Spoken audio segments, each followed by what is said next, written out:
자, 연말이 되면 그 특선 영화들이 있어요. 연말 특선 영화들. 뭐 겨울철 되면 이제 나홀로 집에 시리즈라든지 또 뭐 OCN이나 이런 거 보면은 매번 나오는 그 영화들이 있거든요. 그중에 이제 대표적인 게 이제 그 타짜라고 하는 우리나라 영화가 있죠. 그렇죠? 타짜에 보면은 그 타짜 주인공이 이제 고니 그 조승우라는 배우인데 그 고니의 이제 그 스승 역할로 평경장이라고 하는 이 인물이 나옵니다. 백윤식님이라고 하는 이제 배우분이 맡으신 역할인데요. 요런 분이죠, 그렇죠? 아주 그 화투를 잘 치는 타짜입니다. 이 평경장이라는 타짜가 주인공 이제 고니한테 묻죠. 돈을 벌고 싶니? 부자가 되고 싶니? 이러면서 이제 화투에 그 1월 초단하고 1월 광패를 딱 던지면서 이건 네 정주영이고 이병철이야 라고 이렇게 얘기를 합니다. 예, 오늘 제가 할 주식 얘기가 바로 여러분에게는 이 정주영이고 이병철이 될 그런 얘기입니다. 여기 이제 현대그룹의 창업자인 정주영, 고 정주영 회장님이고 여기 계신 분이 삼성그룹의 창업자인 고 이병철 회장님이신데 오늘 여러분들이 제 강의를 잘 들으시면 여러분들 인생에서 현대그룹 창업자인 정주영 회장님을 만난 거고 또 삼성그룹 창업자인 이병철 회장님을 만난 셈입니다. 자, 우리는 매일 주식에 투자하죠, 그렇죠? 현대 사회는 그야말로 투자의 시대입니다. 코로나로 인해서 이제 경기가 가라앉자 전 세계 각 정부들은 경기를 부양하고자 돈을 헬리콥터로 살포하는 거죠. 무제한적으로 돈을 살포하게 되고 시중에 돈이 엄청나게 이제 많아지니까 뭐 주식이나 코인이나 부동산 등 각종 그 자산의 가격이 천정부지로 솟구쳤습니다. 쉽게 말해서 코로나 바이러스 때문에 본의 아니게 돈이 풀리면서 물가가 상승하는 인플레이션 현상이 나타나게 된 거죠. 그렇죠? 현금 쥐고 있으면 벼락거지가 되는 듯한 대인플레이션의 시대에 뭐 미국의 주가 지수 중 대표적인 나스닥은 연일 이제 연중 최고치를 경신해왔고 또 국내 주식시장의 코스피도 한때 3,400포인트를 이제 넘어서면서 미답지를 개척했죠. 그렇죠? 얼마나 주식이나 코인으로 돈을 많이 벌었냐? 유튜브에 그냥 검색창에다가 코인 부자라고 쳐봤어요.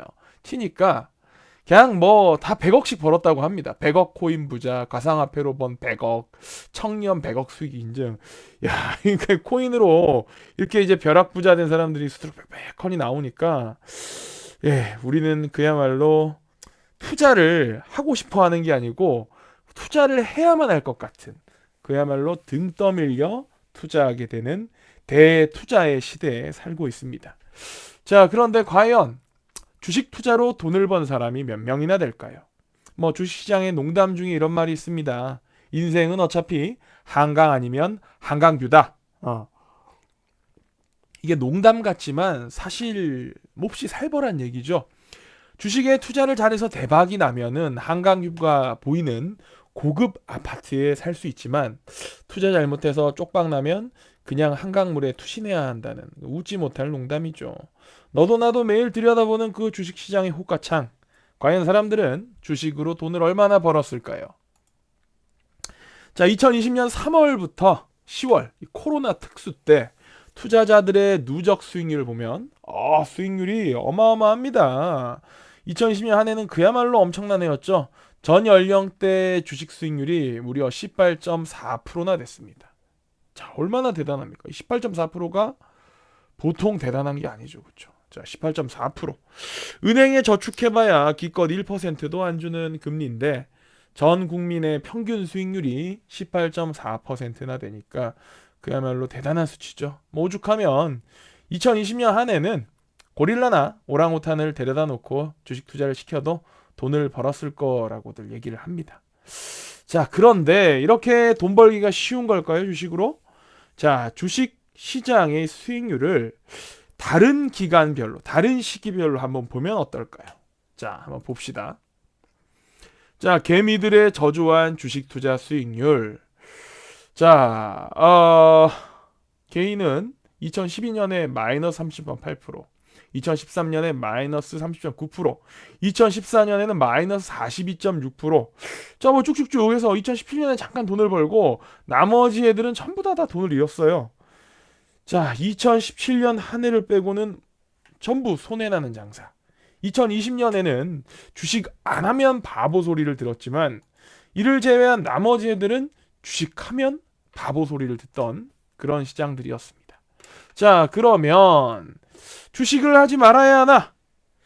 자, 2020년에는 엄청난 수익률을 자랑했지만 그 이전에는 개인 투자자들이 엄청난 손해였는데 그럼 우리는 주식 투자를 하지 말아야 될까요? 해야 될까요? 자, 결론부터 말씀드리자면 그래도 주식 투자를 해야 합니다. 안 하면 바보 되는 거예요. 자, 그런데 말입니다.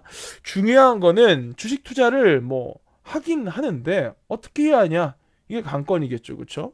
누구는 뭐 이분처럼 주식에 투자해야 된다고 얘기합니다. 유명한 분이죠. 그렇죠? 워렌 버핏 옹이십니다. 자, 이분이 항상 주장하는 게 가치 투자죠. 자, 가치 투자 뭐 좋죠. 가치가 있는 기업에 투자해서 오랜 기간 함께한다. 그런데 중요한 게 어떤 주식이 가치 있는 주식인지를 어떻게 아나요? 우리에게는 안타깝게도 그런 인사이트, 그러니까 뭐가 더 가치 있는 주식인지를 알아볼 만한 통찰력이 없습니다. 뭐 워렌 버핏 옹은 그런 통찰력이 있으신 분이죠. 이분이 남기신 격언들이 많죠. 뭐 첫째, 뭐 원금을 잃지 마라. 둘째, 첫 번째 그 원금을 잃지 말라고 하는 원칙을 반드시 기억하라. 뭐 이런 얘기도 있고 또 뭐 10년을 보유할 주식이 아니라면 단 10초도 보유하지 마라 등등 뭐 많은 격언을 남기셨는데 워렌 버핏 옹도 저 원칙을 다 지키면서 투자하지는 않으시더라고요.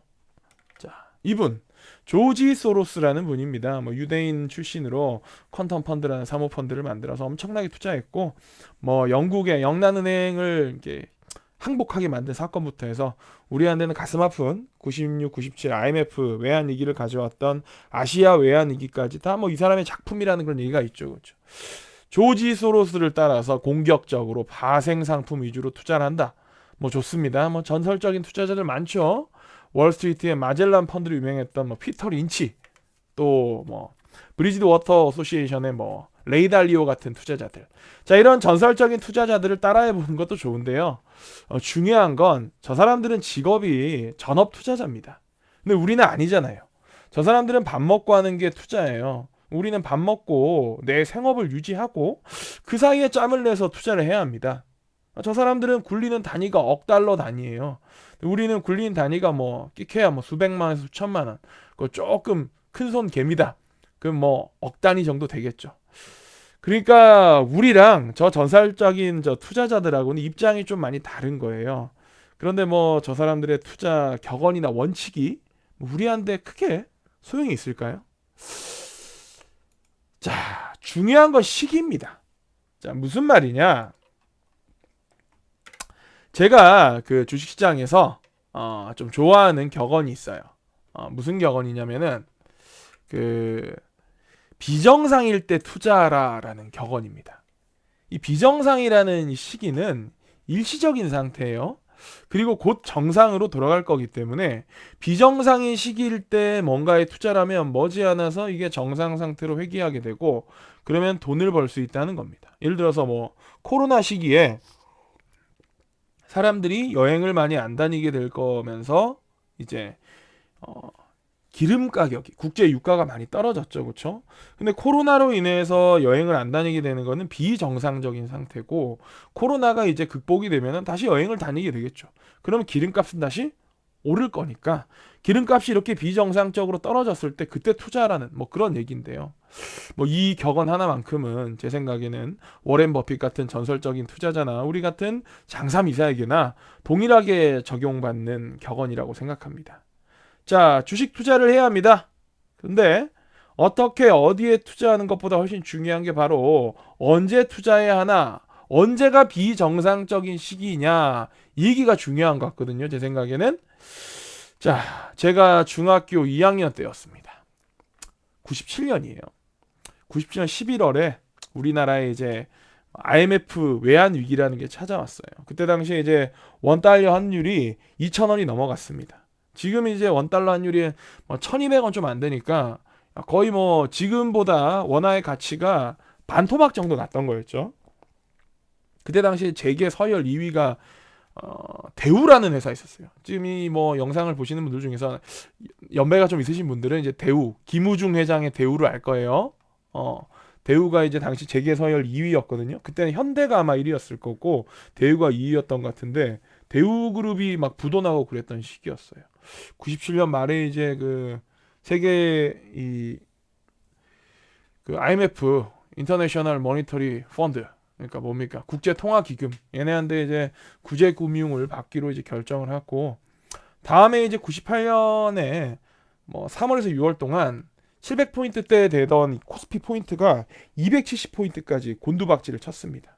야, 사진 보시면 진짜 뭐 진짜 참혹하게 내려꽂죠, 그렇죠? 그대로 그냥 거의 뭐 박찬호 선수 싱커 이렇게 그냥 내려꽂습니다. 저 때 샀어야 했는데, 저 때 주식을 샀어야 했는데, 저는 저 때 중학교 2학년에서 아무것도 몰랐거든요. 타임머신 타고 돌아가고 싶어요. 자, 그리고 이때로부터 10년이 지난 2008년입니다. 세계 금융 대공황, 코스피 대폭락. 이게 뭐냐면은 이때 제가 막 교직 생활을 시작했을 때였어요.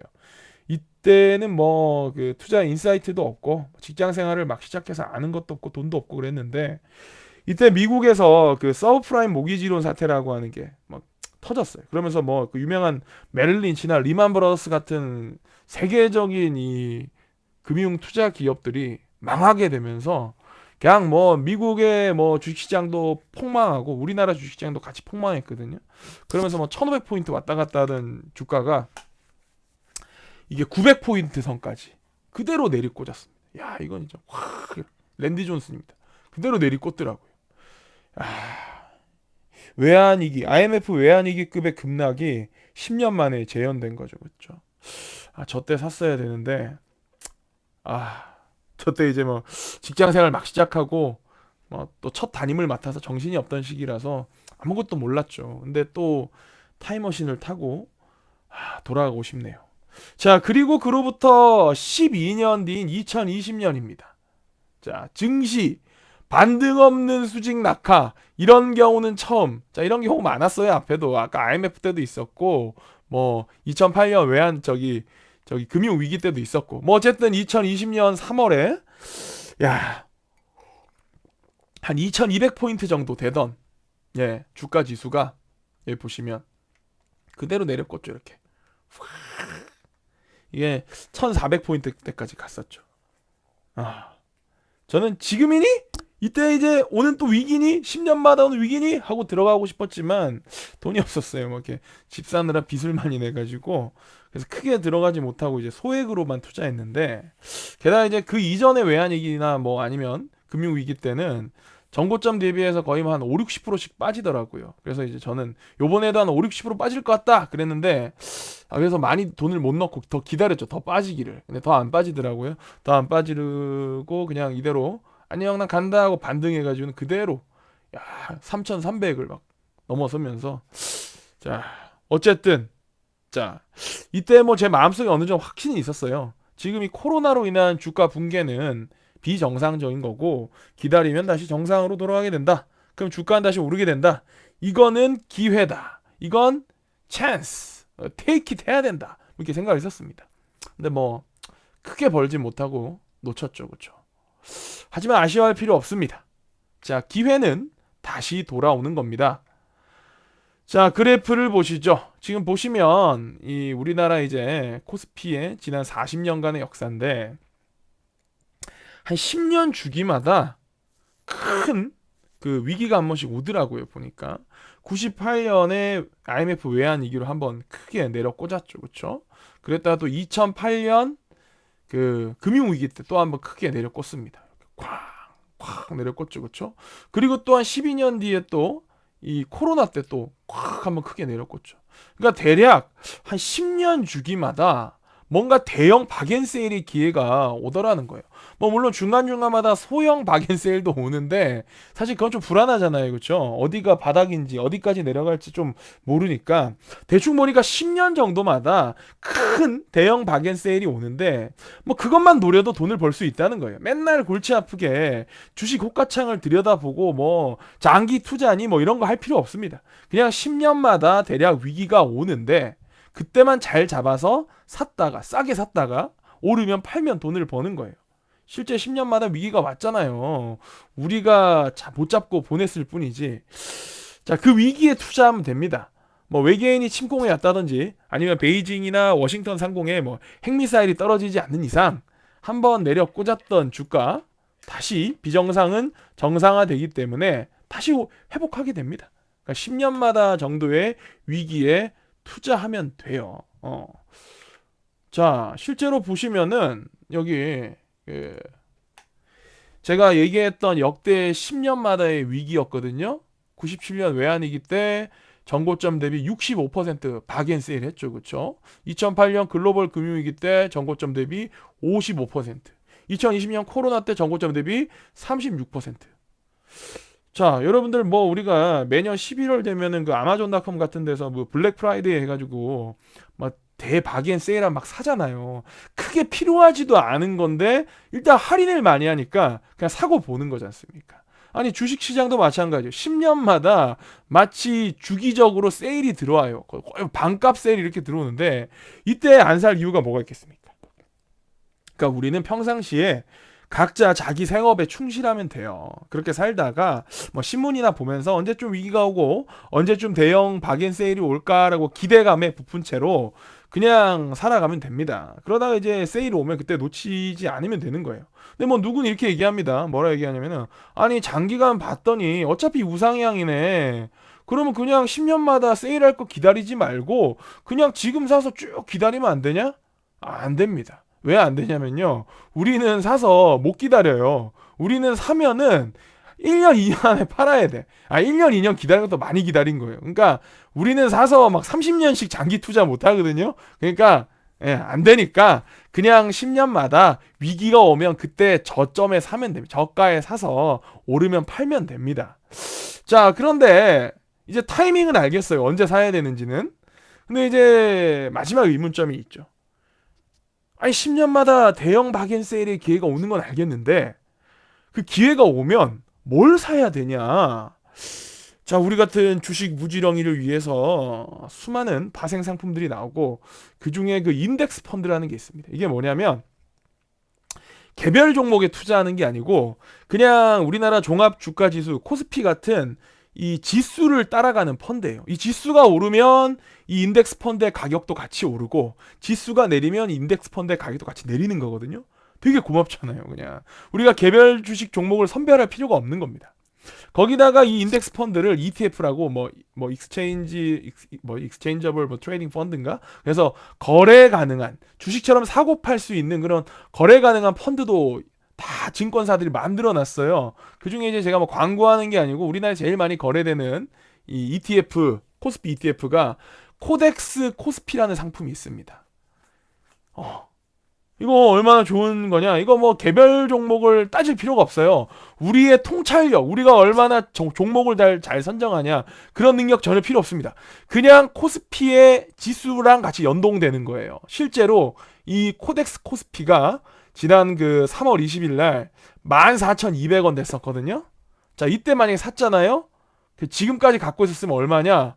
수익률 100%가 넘어요. 14,000원짜리를 지금 3만원이 됐으니까 그냥 갖고 있으면 수익률 100% 찍은 거, 100% 넘게 찍은 거예요. 한때 얘가 7월 9일날 최고점 33,300원 갔거든요. 그럼 수익률이 얼마입니까? 거의 뭐 110% 넘죠, 그렇죠? 자, 여러분들 이 정도면은 워렌 버핏, 레이 달리오, 피터 린치 다 저리 꺼지라 그러세요. 여러분들이 그 사람들보다 더 수익률 높은 겁니다. 자, 이런 상품을 사면은 내가 종목 선정을 잘못했나? 잘했나? 이렇게 불안할 필요 없이 기다리면 되는 거예요. 비정상일 때 엄청나게 폭락했을 때 샀다가 그냥 기다리면 됩니다. 자, 100세 인생 기회는 5번 이상 와요. 요즘 신조어로 포모 증후군이라는 게 있습니다. Fear of Missing Out이라 그래서 유행에서 뒤처지는 것에 대해서 어떤 두려움을 느끼는 그런 이제 현상인데요. 조바심 나죠, 그쵸? 예, 코로나 때문에 돈이 많이 풀려서 집값이고 주식이고 코인이고 다 올랐는데 남들 돈 많이 벌었다는데 나만 돈 못 번 것 같으면 그게 참 무서워요, 그쵸? 조바심 나게 막 그래서 조바심 나가지고 남들 돈 다 벌고 난 주식판에 뒤늦게 뛰어들어가지고 돈 잃는 경우 많습니다. 뭐 올해 초에 주가 지수가 3,300 돌파하니까 이제 이 포모 증후군에 시달리는 주식 투자에 관심 없던 개미들이 엄청나게 뛰어들었고 뭐 삼성전자 뭐 10만 전자 간다 막 이러고 막 주가가 막 이제 뭐 4천 간다 막 이랬어요. 그러다가 주가가 곧 2,800까지 미끄러지면서 많은 이제 뒤늦게 뛰어든 개미들이 돈을 잃고 아씨 역시 주식은 하는 게 아니야 하고는 주식판의 쓴맛을 본 사람들이 많습니다. 자, 여러분들 조바심 낼 필요 없어요. 아까 말씀드렸던 그런 10년짜리의 대바겐세일의 기회 100세 인생 시대에 최소 5번 이상 옵니다. 그때마다 여러분들이 50%씩만 수익률을 올려도 여러분들 돈 엄청 많이 벌 수 있어요. 제가 보여드릴게요. 계산해봤습니다. 어느 정도로 돈을 버나. 자, 여러분들이 이제 뭐 인생에서 여러분 첫 번째, 두 번째 기회는 좀 잡기가 힘들죠. 그때는 어리고 돈도 없으니까. 자, 30살의 첫 번째 기회 때 여러분들이 모아둔 종잣돈 5천만 원 투자해서 50% 수익률을 올리면 7,500 되죠? 2,500만 원 벌었어요. 그렇죠? 40살 왔을 때 두 번째 기회 때 1억 5천 투자합니다. 이때 종잣돈 이 정도 있으면 2억 2,500 됩니다. 50% 수익률 얻으면 그러면 7,500만 원 수익되고 누적 수익이 1억이 돼요. 50살. 자, 세 번째 기회 왔을 때 3억을 투자합니다. 자, 4억 5천만 원이 되겠죠? 1억 5천의 수익을 얻은 거고 그동안 누적 수익이 2억 5천만 원이 됩니다. 자, 60살 이제 퇴직했어요. 퇴직금에서 돈 좀 있죠? 자, 이때 지금이니 6억을 투자합니다. 9억이 되겠죠. 3억의 수익을 얻고 누적 수익이 무려 5억 5천만 원. 여러분 5억 5천만 원이면 벤츠를 5대 뽑습니다. S클래스급으로. 큰 돈이에요. 진짜 큰 돈이에요. 자, 4번의 기회만으로도 5억 5천만 원의 수익을 여러분 기대해 볼 수 있습니다. 자, 이렇게 주식으로 돈 벌기가 쉬워요. 그러니까 평상시 여러분들은 주식 호가창 들여다보면서 막 올랐니 내렸니 막 두려움에 떨고 막 잘못 산 거야 막 스트레스 받고 잠 못 자고 그럴 필요 없어요. 그냥 평상시에는 생업에만 집중하면서 그냥 따박따박 저축해가지고 종잣돈 만들어 두면 되는 겁니다. 왜냐면 기회가 와도 종잣돈, 그러니까 시드머니가 있어야 돈을 벌 거 아닙니까? 자, 아마도 이제 2020년에 기회가 가고 다음번 기회는 뭐 한 2031년? 2032년? 이쯤에 오겠죠? 자, 여러분들 그때 오는 기회 놓치지 말고 그때를 기다리며 아듀. 자, 그럼 여러분들 2031년에 부자 되세요. 저도 그때 기회를 놓치지 않겠습니다. 자, 오늘도 별거 없는 내용 들어주셔서 감사하고요. 예, 다음에 또 다른 재밌는 주제로 찾아뵙도록 하겠습니다. 감사합니다.